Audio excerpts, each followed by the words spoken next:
آفاق تم کب گاؤں سے آئے؟ سب کیسے ہیں؟ اماں ابا چچی چچا عابدہ مینہ سب کیسی ہیں؟ ابھی جو اندر اداسی سے آ رہی تھی اپنے کزن کو سامنے بیٹھا دیکھا ساری اداسی یکدم اورنچو ہو گئی تھی۔ وہ خوشی سے چہکتی دوسرے صوبے پر بیٹھی خوشی سے اپنے گاؤں کے ہر قریبی فرد کو پوچھی تھی۔ اپنے تو اپنے ہوتے ہیں، لاکھ شکوہ گلہ سہی، کبھی ان کے ساتھ بہت خوبصورت یادیں وابستہ رہی ہوتی ہیں۔ آفاق نے بھی خوشی سے ہر کسی کا پیغام دیا اسے۔ مرتضیٰ اندر آتا حیرت سے ابھی کے بدلتے خوشی سے چہکتے روپ کو دیکھ رہا تھا اور اسے اس کے کزن کو دیکھا ہوا تھا گاؤں میں، اسی لیے پہچان گیا تھا۔ السلام علیکم، بڑی گمبھیر آواز میں سلام پیش کیا گیا۔ وعلیکم سائیں۔ وعلیکم السلام سائیں، کیسے ہو؟ آفاق ادب سے سینے پر ہاتھ رکھتے ہوئے ملا تھا۔ عبیر بیٹا جاؤ، آفاق پہلی بار آیا ہے، کچھ کھانے پینے کو لاؤ۔ نانی اماں اسے دیکھا سکون کا سانس لیا۔ کب سے آفاق بیٹھا پوچھا تھا وہ مرتضیٰ کے ساتھ باہر گئی کہتی بات ٹال گئی تھی، اور پھر اسے پہلے والے روپ میں دیکھا خوش ہوئی تھی۔ جی اماں میں ابھی لائی، آفاق تم بیٹھو، میں تمہیں اچھا اچھا کھانا کھلاتی ہوں۔ تمہیں تو میرے ہاتھوں کا کھانا پسند ہے نا؟ یہاں تو میں بہت کچھ سیکھا ہے۔ وہ تو بے حد خوشی سے اسے بتاتی اٹھی۔ مرتضیٰ حیران سا اسے دیکھ گیا، وہ اسے تو جیسے بھول ہی گئی تھی۔ تھوڑی دیر میں حمید صاحب، احمد اور نور بھی آ گئے تھے۔ شازیہ بیگم تو اپنے ہی کمرے میں رہی۔ مرتضیٰ فریش ہوتا وہیں آ گیا۔ وہ جو اندر نہیں آ رہی تھی، کب سے اپنے کزن کی خدمات میں لگی ہوئی تھی۔ مرتضیٰ ہون کا ہول کھول اٹھا تھا، سب سے اسے گھور رہا تھا اور وہ اس کی گوڑی سے بے نیاز تھی، اپنی موج میں تھی۔ ابھی تم سائیں والے سب گاؤں آؤ نا، تمہیں پتہ ہے مینا کی شادی ہو رہی ہے رفیق کے ساتھ، اسی کی دعوت دینے آیا ہوں۔ آفاق نے انہیں کاٹ دیا اور ابھی کے دوست اپنی بہن کی شادی کی خبر دی، جسے سن کر وہ بے حد خوش ہوئی تھی۔ ہائے اللہ، سچی مینا کی شادی ہو رہی ہے، مجھے پہلے کیوں نہیں بتایا؟ میں گاؤں آ جاتی۔ ابھی کی خوشی دیکھنے والی تھی، مینا اس کی پکی سہیلی تھی۔ واؤ، ہمیں بھی گاؤں کی شادی دیکھنے، ہم بھی ساتھ چلتے ہیں۔ مرتضیٰ بھائی، نور کو تو بہت شوق تھا گاؤں کی شادیاں دیکھنے کا۔ بہت مبارک ہو بیٹا، ہم لوگ کوشش کریں گے آنے کی۔ نہیں تو یہ بچے آ جائیں گے، تم لوگ باتیں کرو، میں تھوڑا آرام کر لوں۔ بیٹا مجھے بھی اپنے کمرے میں چھوڑ دو، کب سے بیٹھی ہوئی ہوں۔ آفاق بیٹا تم آج یہیں رک جاؤ، کل چلے جانا، اب شام ہونے والی ہے۔ دادی اور حمید صاحب کہتے ہوئے وہاں سے چلے گئے۔ آپ یہ تم رک جاؤ، آج ہم بہت سی باتیں کریں گے۔ ہاں تم رکو، آج رات محفل لگاتے ہیں۔ احمد نے ابھی کا سعدیہ ابھی کی خوشی کو دیکھنے والی تھی۔ مرتضیٰ کو خود کا اگنور کرنا بے حد غصہ دلا رہا تھا، وہ تو موقع ہی نہیں دے رہی تھی بات کرنے کا۔ اب تو مرتضیٰ کو اس کا کزن چبھ رہا تھا۔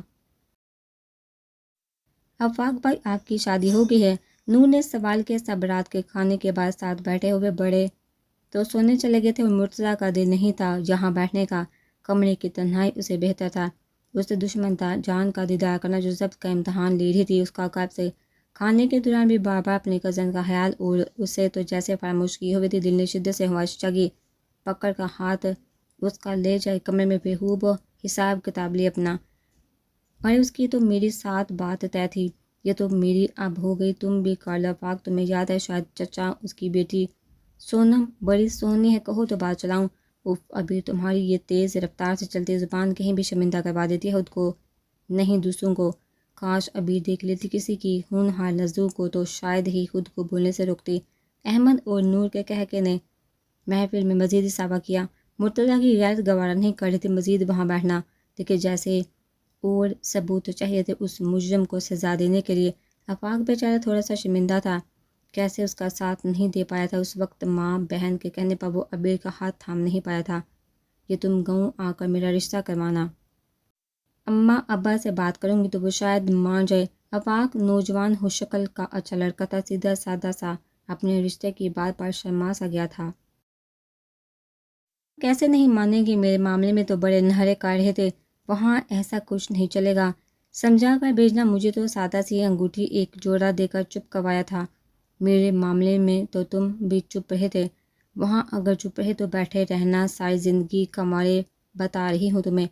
ابھی پوری توجہ سے آفاق سے اپنی باتیں کر رہی تھی۔ نور اور احمد ہکا بکا سا بیٹھے ابھی کی باتیں سن رہے تھے، ایک نظر ابھی کو دیکھتے ایک نظر مرتضیٰ کو، جس کے پاس شاید اس وقت گن نہیں تھی، لیکن اس کا سرخ نگاہیں قتل کرنے کو کافی تھی۔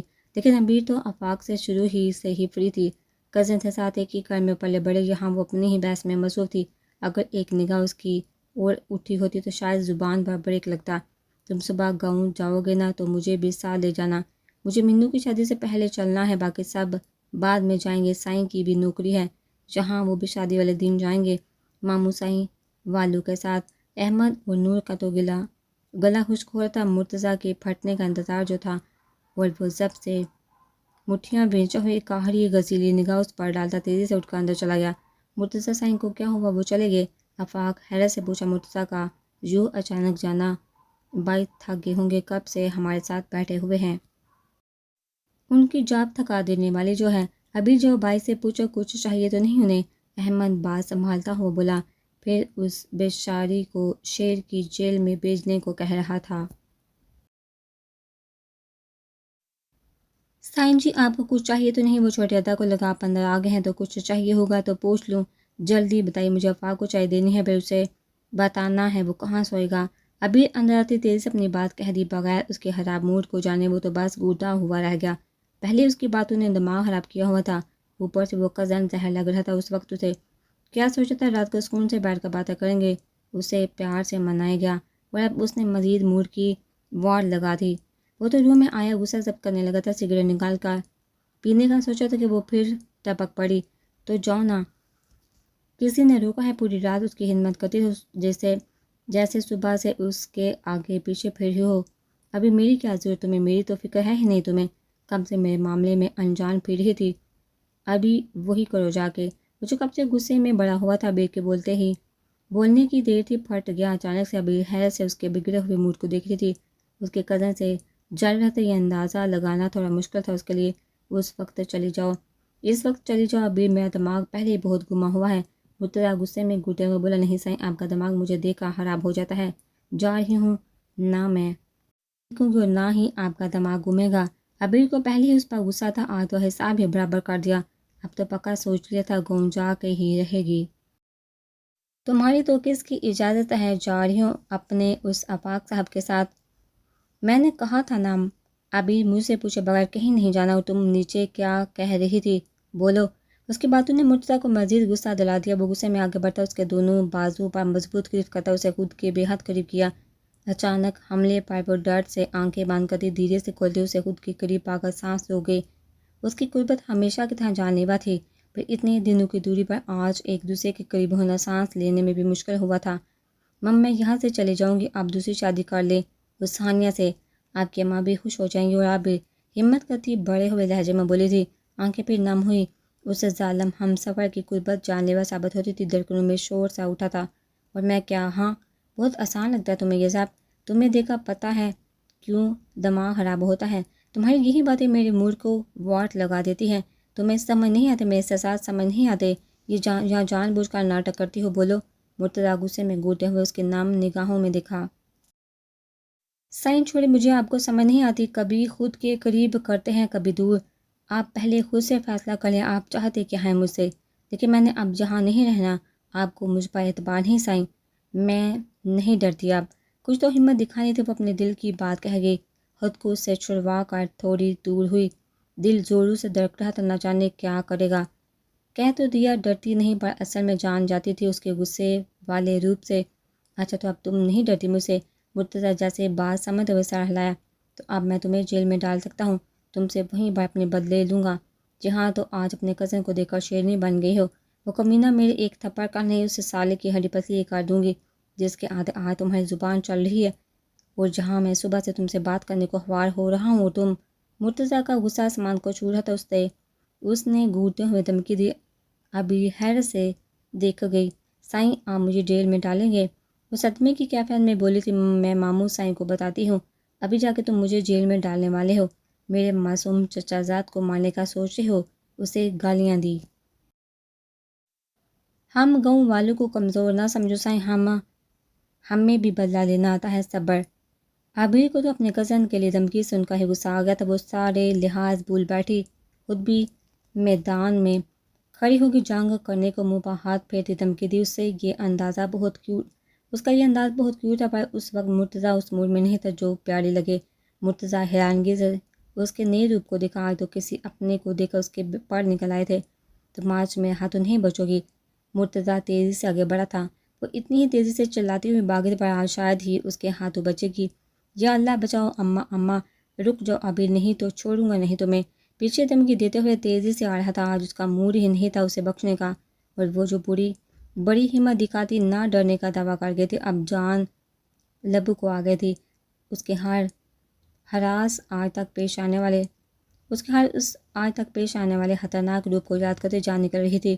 ابھی دروازہ کھولو، ڈرتی نہیں ہونا؟ سامنے ہوئے وہ تیزی سے نانی اماں کے روم میں خود کو بند کرتی گہری سانس لے رہی تھی، اور وہ پیچھے دروازے کے وہ کھڑا غصے سے بول رہا تھا۔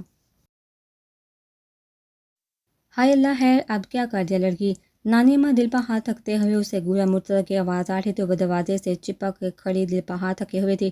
نانی اماں بچاؤ مجھے، وہ سائیں جی نے آج پکا مار دینا ہے مجھے، وہ نہیں چھوڑے گے۔ اماں مجھے چھپا لے، سائیں بہت غصے میں ہے، مارنے والے ہیں مجھے گاؤں بیچ۔ نانی اماں نہیں تو یہاں آڑھی رات سمجھ میری۔ وہ ڈرتی ہامتی ہوئی نانی اماں کے پاس بیٹھی رونے لگی۔ اسے لگا آج واقعی مصطفیٰ کے ہاتھوں قتل ہو جائے گی۔ بیٹا تم جاؤ، جا کے آرام کرو، گھر میں مہمان ہیں، میں سمجھاتی ہوں، ویسے ابھی کو تماشا نہ کرو دونوں۔ نانی اماں نے وہیں سے باہر کو آواز دی۔ اسے نرم کرنا چاہا، ابھی ان کے ہاتھ پکڑے ڈر سے کانپ رہی تھی۔ مجبوراً نانی اماں کو وہیں بیٹھے سمجھانا پڑا۔ نہیں دادی، یہ ایسی نہیں مانے گی، اسے میرے حوالے کر، آج اس کی ساری بہادری نکالتا ہوں۔ دماغ خراب ہو گیا اس کا۔ مرتضیٰ کا غصہ کم ہونے میں نہیں آ رہا تھا۔ اس وقت وہ بس ابھی نامی وجود کو ہی ختم کرنے کے موڈ میں تھا۔ وہ کتنا خڑوس غصے والا ہے، جانتے ہوئے بھی وہ چھیڑ چھاڑ کر جاتی ہے اس کے ساتھ۔ مرتضیٰ بیٹا جاؤ، باپ آ جائے گا تمہارا، ہاں مسا بڑھے گا۔ نانی اماں تھوڑی ساتھ ہوئی، ہاتھ مت بھیجیے گا دادی اسے میرے کمرے میں، ورنہ صبح تک لاش ملے گی اس کی۔ وہ غصے میں دروازے پر ہاتھ مارتا اگر آیا۔ ابھی ڈر سے اچھلی۔ ایک ابھی میں کہہ رہی ہوں سدھر جا، ابھی بھی وقت ہے، نہ کیا کرو مرتضیٰ کا دماغ خراب۔ ایسے غصہ نہیں ہوتا تم پر، تمہاری یہی حرکتیں اسے غصہ دلاتی ہیں۔ کل رات بھی پتہ نہیں کیا کر کے آئی تھی، کچھ بتایا نہیں تم نے، اور اب چلی اپنا بوریا بستر باندھ کر گاؤں۔ نانی اماں اس کی صبح سویرے تیاری دیکھتی غصہ ہوئی، پر وہ ڈیٹ رات بھی ان کی باتیں ڈانٹ سن کر بیٹھی رہی۔ نانی اماں سچ بتا، پوتے سے زیادہ محبت ہے نہ تجھے مجھ پر؟ تھوڑا سا ترس بھی نہیں آتا؟ یہی رکی تو شام تک تو میرے جنازے پر کلمہ پڑتی رہے گی۔ سائیں اب نہیں چھوڑنے والے مجھے، وہ تو جیل میں بھی بھیج دیں گے۔ اب ہائے اللہ، میری قسمت ہی خراب نکلی، یہی بندہ ملا خطرناک۔ ابیر کو اپنی قسمت پر رونا آیا۔ ایک تو اس شخص نے دل میں جگہ بنائی، پر شاید وہ نہیں بنا پائی اس کے دل میں اپنے لیے کوئی جگہ۔ اسی بات کا تو رونا آ رہا تھا۔ دل اسے چھوڑ کر جانے کو نہیں تھا، پر اب صورتحال بہت نازک تھی۔ دیکھو ابیر، تم بھی مجھے بہت پیاری ہو، بچی سے معاملات بگڑ جاتے ہیں۔ بیٹھو سکون سے بات کرو، شوہر ہے تمہارا، اس کا حق ہے تم پر غصہ سوال جواب کرنا۔ اگر تم غلط ہو تو یہ سب کر کے تم اسے اور غصہ دلاؤ گے، اس کا دل اپنی طرف سے خراب کرو گی۔ نانی اماں نے پیار سے سمجھانا چاہا، وہ نہیں چاہتی تھی یہ دونوں الگ ہوں، ساتھ میں جتنے پیارے لگتے ہیں۔ پتہ نہیں کس کی نظر لگی ان کو، نانی اماں کی سوچ تھی۔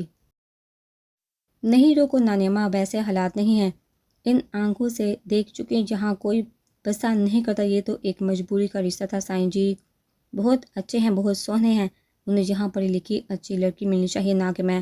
اگر میں یہاں رہی تو کبھی کچھ ٹھیک نہیں ہوگا، سب خراب کر دوں گی میں، اس لیے نہ روک، جانے دے مجھے۔ ابھی سائیں سو رہے ہیں، چلے جاؤں تو اچھا ہے، ورنہ بات کا تمہیں پتہ ہے کیا ہوگا۔ یہاں کہہ دینا مینو کی شادی کے لیے جا رہی ہوں۔ ماموں سائیں غصہ نہیں ہوگا؟ تم سب بھی آؤ گے نا مینو کی شادی پر، تو مل لیں گے۔ ابھی اپنی تکلیف اپنے طاقت رکھتی نانی اماں سے اداس لہجے میں بہت گہری باتیں کرتی اٹھ گئی۔ وہ یہاں رہ کر شازیہ بیگم کے مزید کوئی غلط الزام خود پر نہیں برداشت کر سکتی تھی۔ یہاں زندگی سکون سے نہیں، ہسارے میں ہی گزرنی تھی، تو کیوں نہ دور رہ کر صحیح تھوڑی بہت تکلیف کے ساتھ پرسکون کچھ پل تو گزار سکتے تھے۔ صبح 5 بجے کی اٹھی ہوئی تیاری کرتی 6 بجے افاق کے ساتھ نکل گئی۔ بس نانی اماں جاگ رہی تھی، جسے پتہ تھا اس کے جاتے ہی سب اٹھے، تو جس چیز کو پتہ چلا، کوئی غصے میں، کوئی ناراضگی، کوئی خوش نظر آ رہا تھا۔ احمد رکو، کہاں جا رہے ہو؟ نور تو گھر میں اکیلی بور ہو رہی ہوگی۔ ابھی کا جیسا سنا، غصہ بھی آیا، ناراضگی بھی ہوئی، پر کیا کر سکتی تھی، اس کی مرضی تھی، وہ رات کو کہہ چکی تھی۔ پر اس وقت دن کے 3 بجے احمد کو ایک بیگ کے ساتھ باہر گاڑی کی طرف جاتے دیکھا، تیزی سے اس کے پیچھے بھاگی۔ کہیں بھی جاؤ، تمہیں کیا، ہٹو راستے سے۔ وہ پہلی ابھی کے جانے پر خراب موڈ میں تھا، غصے میں گھرتا گاڑی میں سامان رکھنے لگا تھا۔ نور تو اس کے بدلے روپ پر حیرت زدہ ہوئی، پھر یکدم اسے بھی غصہ۔ اب ہم سے تمیز سے پیش آیا کر، سمجھو، اور یہ بتائیے آپ بھی گھر چھوڑ کے جا رہے ہیں؟ اس کا اشارہ بیگ کی طرف تھا۔ میں اپنی بھابھی کے پاس جا رہا ہوں، انہیں واپس لے کے آؤں گا، وہ یہاں سے نہیں جا سکتی، مجھے ان کے علاوہ کوئی بابی نہیں چاہیے، اپنے گھر اور بھائی کی زندگی میں اب جو کرنا ہے میں خود کروں گا، تم نے تو کہا تھا نا مدد کرو گی، پھر کہ دیکھو کیا ہو گیا بابی، چپ کر چل گئی بائی، صبح سے خاموش اپنے کام میں مصروف جیسے کچھ ہوا نہیں۔ احمد تو جیسے بڑا ہوا تھا ایک دم پھٹ پڑا تھا، غصے میں نور کا بازو پکڑا اس کے قریب کرتے ہوئے اپنی ہی کہی جا رہا تھا۔ اسے اندازہ نہیں وہ کیا کہہ رہا ہے، اس وقت اس کا مائنڈ ڈسٹرب تھا، وہ بیر سے بہت کلوز تھا، باپی بہن دل سے مانا تھا اسے، کیسے پھر ایک بائی ہو کے چھوڑ دیتا اسے، وہ دونوں طرف کا بائی تھا۔ احمد چھوڑیے، آپ کیا کر رہے ہیں، ہم نے کب ہیلپ کرنے سے انکار کیا، ہم خود چاہتے ہیں عبیر مرتضیٰ بھائی کے بھی سب ٹھیک ہو جائے۔ نور کو اس کی باتوں نے ہرٹ کیا تھا، وہ نم نگاہوں سے دیکھتی ہوئی بولی، جس پائے احمد کچھ نرم پڑا، پھر اپنی غلطی کا احساس ہوا۔ سوری، میرا ایسا کوئی ارادہ نہیں تھا، میں اس وقت بہت ڈسٹرب ہوں، وہ شرمندہ سا بولتا آگے بڑھا۔ نور کو اس کا شرمندہ لہجہ بہت پیارا لگا، پتہ نہیں کیوں وہ اب اتنا برا نہیں لگتا تھا۔ کیا ہم بھی ساتھ چل سکتے ہیں آپ کے، ہمیں بھی عبیر کا گاؤں دیکھنا ہے، ہم بھی ہیلپ کرنا چاہتے ہیں پلیز۔ نور بہت معصومیت سے احمد کو دیکھتے ہوئے بولی، وہ تو اس کے انداز پر ہی فدا سا ہوا، کیسے انکار کرتا، سارا اسپات میں ہلائے، وہ مسکرا دی۔ احمد اسے بگاؤ نہ، ہمیں ڈر لگتا ہے ان سے پلیز۔ نور بکری کو دیکھتے ہوئے چیخی، اس کے بازو کو سختی سے پکڑ لیا۔ تھوڑی دور بھینسیں کھڑی تھی، مرغے آس پاس بھاگ رہے تھے، گاؤں کو بہت حسین منظر تھا یہ، اور آس پاس لوگ۔ اف یار، تم ہٹو گے تو ہی کچھ کروں گا، نہ چھوڑو تو صحیح مجھے۔ احمد تو اس کی صحت گرفت میں ہل نہیں پایا تھا، اگر ہلتا تو ساتھ وہ بھی کھینچی چلی جاتی۔ نہیں یہ کھا جائے گا، ہٹاؤ انہیں۔ وہ اب رونے جیسی ہو گئی تھی، نور کو جانوروں سے بہت ڈر لگتا تھا، اگر اسی طرح میرے قریب رکی رہی تو میرا دل دھڑک دھڑک کر پاگل ہو جائے گا۔ ایک خوبصورت حسین چڑیل مجھ معصوم اور چمٹ گئی ہے، مرد ہوں یار، فیلنگ آتی ہے، ہٹو اب۔ احمد تو واقعی اس کی قربت میں پگھل رہا تھا، جیسے دل اس کی اور کھینچا جا رہا تھا، اوپر سے اس کا معصوم انداز بہت پیارا تھا۔ کیا آپ کتنے بے شرم انسان ہیں۔ نور اس کی باتوں سے شرمندہ ہوتی، ساتھ لال پیلی ہوتی، تیل سے دور ہوئی تو احمد کی بھی سانس بحال ہوئی تھی۔ اف، یہ حسین چڑیل ضرور اس کے دل میں گھس جائے گی، احمد کی سوچ تھی۔ نور ڈرتی ہوئی ان سے تیزی سے دور بھاگتی اندر کی طرف بھاگی تھی۔ بڑے چھوٹے عادتوں میں نور، تم بھی آئی ہو؟ عبیر انہیں گاؤں میں دیکھتی حیرت انگیز ہوئی۔ جی پیاری بھابی، ہم لوگ آپ کو لینے آئے ہیں، احمد پیار سے بولتا۔ عبیر کا ہنستا چہرہ مرجھا سا گیا تھا۔ پر چھوٹے عدا، میں مینو کی شادی میں آئی ہوں، کیسے جا سکتی ہوں ابھی؟ عبیر نے بات سنبھالی، اس کی ماں وہیں آ گئی تھی۔ ہم بھی شادی دیکھنے آئے ہیں، پھر ساتھ واپس جائیں گے۔ السلام علیکم سایہ پھوپھو، کیسی ہیں؟ احمد آگے بڑھ کر سایہ پھوپھو سے ملا۔ نور کو عبیر کے گھر والے گاؤں سب پسند آیا تھا، اسے جہاں بہت مزہ آ رہا تھا۔ احمد بھی اب ان کے ساتھ ہنسی مذاق مستی میں تھا۔ عبیر کو ان کے ساتھ ہوتے ہوئے بھی بار بار مرتضیٰ کا خیال آ رہا تھا، نہ جانے کیوں، کیا کر رہا ہوگا، غصہ ہوگا یا سچ میں شادی کر لے گا، دوسری اس کی محبت، بڑی باتیں، وہ سب وعدے کیا جھوٹ ہے، جتنا دل کو سمجھاتا تو وہ اسی کا سوچتا پریشان ہو رہا تھا۔ طبیعت تو ٹھیک ہے بیٹا، یہاں اکیلے کیوں بیٹھے ہو؟ حمید صاحب رات کے 12 بجے مرتضیٰ کو باہر لان میں بیٹھے ہوئے دیکھا تو حیرت سے اسی طرف بڑھے، وہ پانی پینے کے لیے اٹھے تھے، جب گزرے تو ان کی مرتضیٰ پر نظر پڑی تھی۔ جی بابا ٹھیک ہوں، آپ اس وقت سوئے نہیں؟ مرتضیٰ جو اپنی ہی سوچوں میں تھا، حمید صاحب کی آواز پر باہر کی دنیا میں لوٹا۔ گھر کی رونق گھر میں نہیں تو نیند کیسے آئے گی، یاد آ رہی ہے؟ حمید صاحب عبیر کے ذکر پر مسکراتے ہوئے بولے تھے۔ نہیں، میں کیوں کسی کو یاد کروں، آپ سو جائیے، میں بھی جا رہا ہوں۔ مرتضیٰ ان کی باتوں سے بچنے کے لیے وہاں سے اٹھ جانا بہتر سمجھا تھا۔ مرتضیٰ، حمید صاحب نے سنجیدگی سے پکارا۔ جی۔ مرتضیٰ نے مڑ کر دیکھا، عبیر کو سچ میں چھوڑ دو گے؟ حمید صاحب بیٹی کے ساتھ غور سے دیکھے۔ چھوڑنا اتنا آسان ہوتا ہے، آپ کو کیا لگتا ہے اتنا بے غیرت ہوں؟ مام کو سمجھا دوں گا۔ وہ سنجیدگی سے بولا، تو مجھے اعتبار ہے آپ پر بیٹا، لیکن یاد رکھنا وہ آپ کی عزت ہے، آپ کی غیرت ہے، اسے چھوڑنے کا کبھی سوچنا بھی مت۔ مرتضیٰ، ایک پاکیزہ نیک محبت کرنے والی عورت بہت کم لوگوں کے نصیب کا حصہ ہوتی ہے، اسے پیار سے رکھو گے، پیار دے کی وفا دو گے، وفا ملے گی، بے وفائی کرو گے دغا بازی کرے گی۔ عبیر بہت الگ ہے، یہی تو اس کی خوبصورتی ہے، وہ سب سے الگ ہے، پیاری دل کی ہے، اسے گھر بنانا آتا ہے، گھر توڑنا نہیں، یاد رکھنا الفاظ میرے۔ امیر صاحب اسے بہت اچھے سے سمجھا کر گئے تھے اپنے گہرے لفظوں سے، وہ واقعی شرمندہ ہوا تھا ان کی باتوں سے۔ حمید صاحب سمجھا کر اندر چلے گئے تھے۔ مرتضیٰ گہری سوچ میں پڑ گیا تھا، کہیں نہ کہیں آج تک کیے ہوئے اپنے رویے پر شرمندہ تھا۔ جس کے سامنے ہونا چاہیے تھا، تب ہوا نہیں۔ اپنی لاپرواہی سے وہ ابھی کو کھو سکتا تھا، یہ احساس ہی جان لیوا تھا۔